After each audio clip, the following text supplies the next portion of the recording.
All right, we zeroed in on the leak, and the leak is located right at a crimp.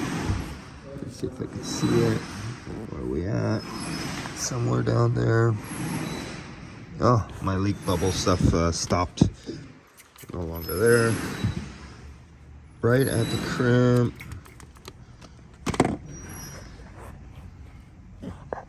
Can we see it from here? Very small. There we go. You see that right there? Oh, it's a problem with the, what is the Apple phone. It likes to shift its focus all the time. One of the little issues with the Apple phone. So right at that crimp, right, where in the hell is it now? At the crimp down there, it's leaking. And it just doesn't want to focus. Nope, won't focus. But you could see it moving. You could see the sparkles from the bubble as the light shines off of it. And that's at one of the crimps, like this crimp right here. Right there, like that. It's the exact same kind of crimp down there. So it's leaking between the rubber and the crimp. And so that's gonna need to be replaced. And at this age, all the rubber should be replaced. This is 70 something? I forgot what year in my first video on this. And you could see the expansion valve in there. That's still good. But the year on this is, hey, why doesn't this open?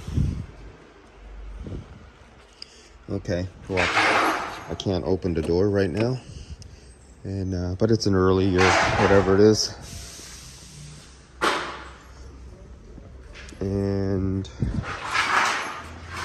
so this is going to should get all new rubber. Don't even try to reuse the old rubber on this thing. Get a new receiver dryer. They should go over. They should be remade, but maybe they won't. I'm not sure. But this crank, see somebody crank this fitting right here, and it's flattened out a little bit. That's a bitch to make too. When they get that small and you got to make those tight turns like this, that kind of sucks to have to try to make these. But that's not the most friendliest thing to your refrigerant flow, especially if it is after. Yeah, that's coming. Which one is that? Before or after? Out there in, every time I get to these things, I always have to refollow the piping and refrigerant flow to think of which one is before and after cooler.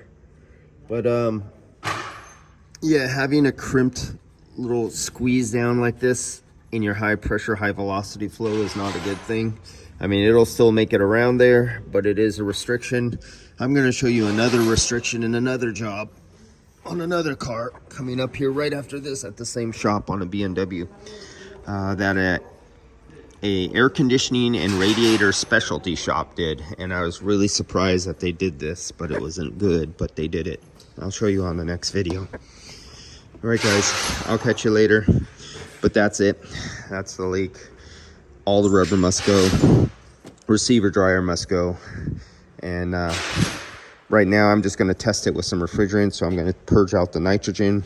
Nitrogen is what we breathe. So you could just purge it right out into the air because it's just nitrogen. And that's what 70% of our air is made out of anyway. So I'll purge that out.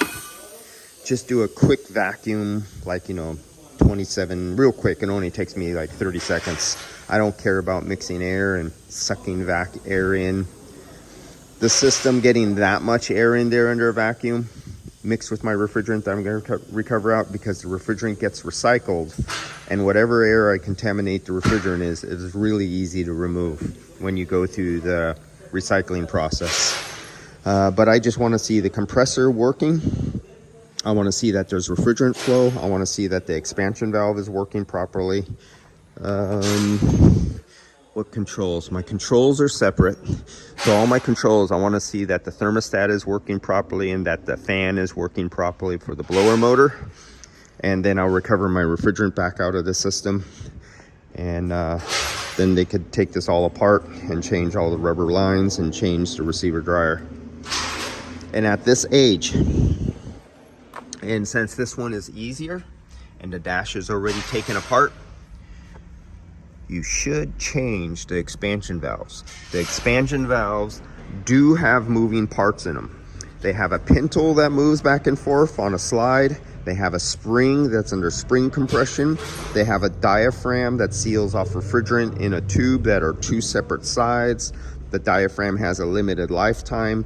The refrigerant charge in that capillary tube sometimes slowly leaks and loses its pressure over time. That limits the travel, that limits your superheat compensation for adjusting the flow of the refrigerant.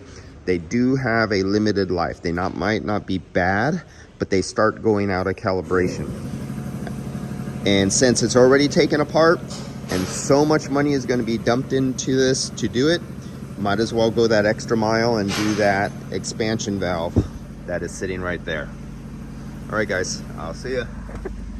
See ya. Zoom in on that right there. Look at how easy that is.